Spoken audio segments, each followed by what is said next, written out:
this video, we're unboxing the Automotive Paintless Dent Repair Toolset.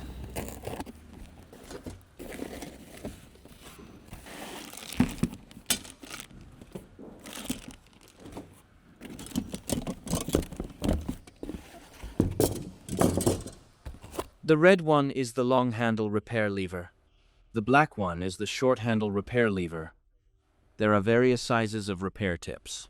The core of this toolset is designed for repairing dents on panels with intact paint. It works on the principle of leverage. Do not need to damage the original paint. No bodywork or filler required, using levers of different lengths and different curves.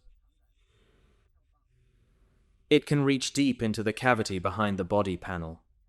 With interchangeable tips, it can precisely push the deformed panel area and restore it to the factory flatness.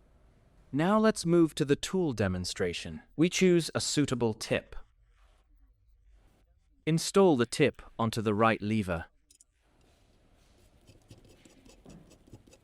Screw it on.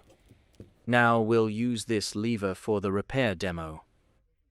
Install the assembled repair tool right at the dented area. Push firmly outward.